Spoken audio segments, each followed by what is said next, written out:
Hi, welcome to the Quer kitchen. This is where it all started. I'm going to show you today how to make my mom's recipe, her adapted for Barcelona wheaten bread.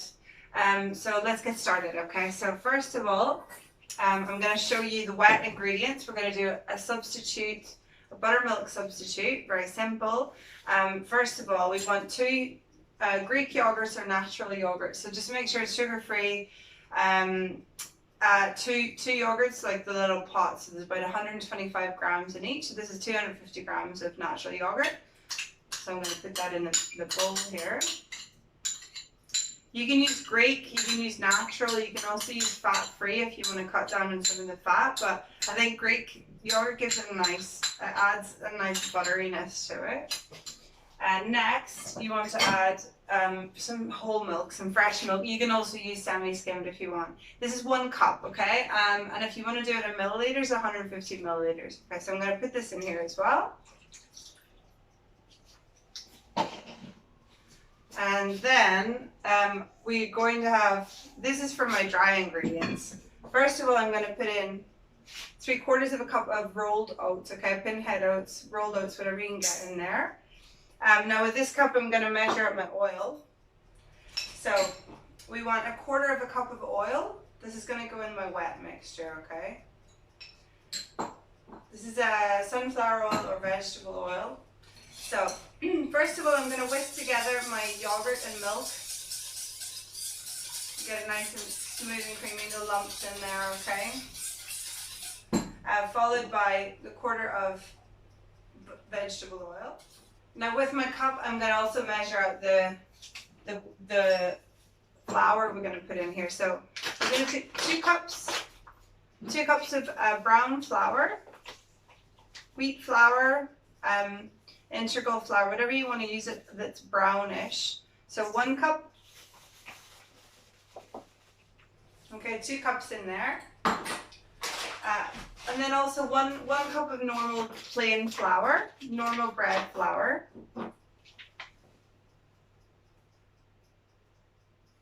Okay, 1 cup in there. So we've got our oats, 1 cup of white flour, 3/4 cup of oats, 1 cup of white flour, 2 cups of brown flour.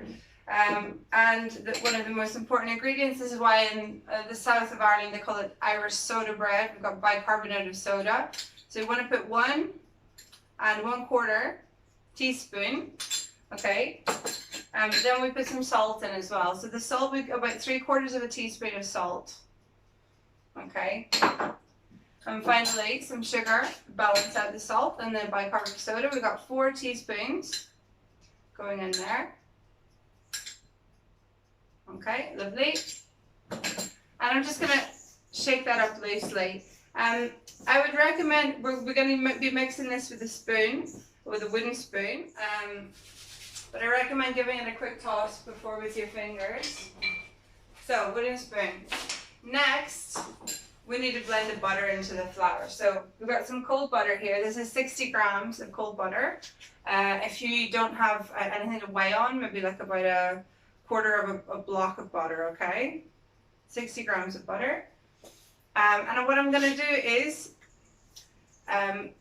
sift the butter into the flour and the dry mixture until I get a mixture that resembles fine breadcrumbs, as I always say in all the cooking videos, okay?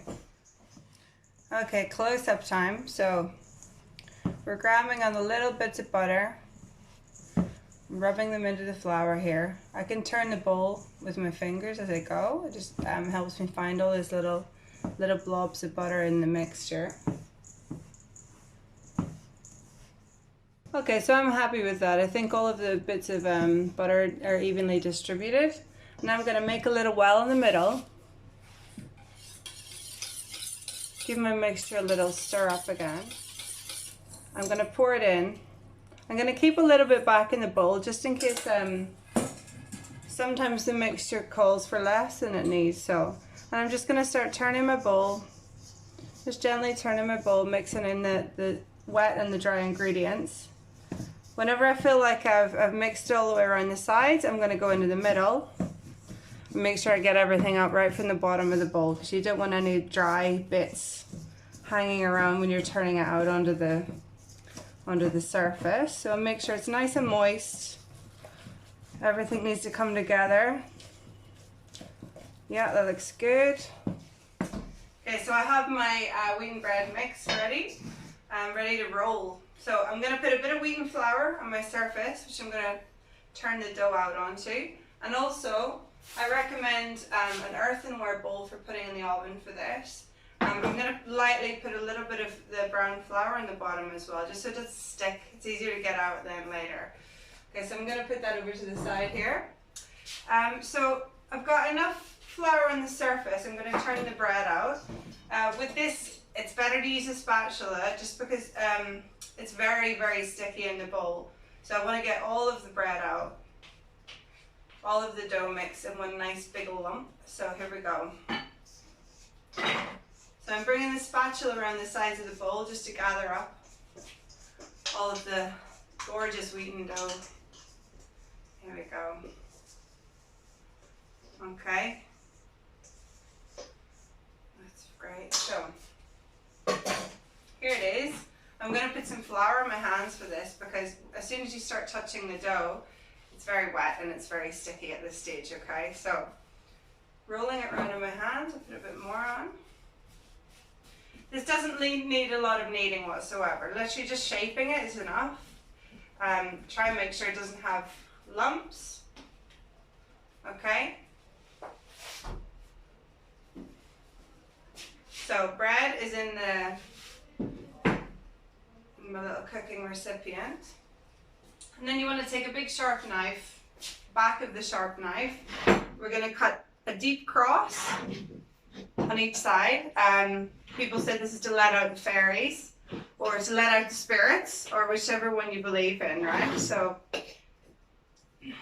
the cross, actually, when you put it in the oven, it helps it cook in the inside. As it rises, it's helping the inside cook. So we're going to just top that up with a little bit more of the brown flour. And this goes in the oven. I don't think this is going to take more than 40-45 minutes, so let's see, okay?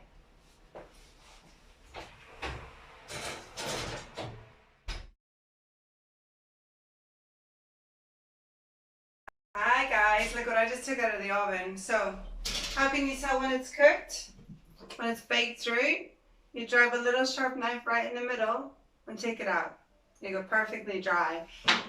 Then we need to let it to cool for a little while, okay? So I'm just going to cover it with our tea cloth, a clean tea cloth. You want to keep it like this for about 20 minutes, half an hour. The tea cloth is keeping the top crust from going hard as it cools, okay? So it's going to keep it nice and soft. After about 20 or 30 minutes, this bottom recipient is going to be cool enough. So what I'm going to do is flip it over so I can get the bread out and then let it sit on my cooling rack. The reason I do that is because I don't want it to cool completely in the recipient because I think there'd be too much moisture then underneath the bread and I want it to cool off naturally. And then we flip it out and then we leave it to cool for another hour if you can wait that long, and then we can get to enjoy it. Yeah, here's the close-up shot. And here it is. This is the perfect Irish adapted wheaten bread. You can make it wherever you are. Your house will always smell of wheaten bread in Northern Ireland and the South. Okay, enjoy guys. I'll speak to you soon. If you like this, please give it a like. I'd love you to subscribe to my baking videos at Quer. I added this at the end here, Quer on you, for anybody who doesn't understand Quer. That's going to confuse you even more. So wheaten bread at Quer, that's me. I'm Zara and I'm logging off. So bye.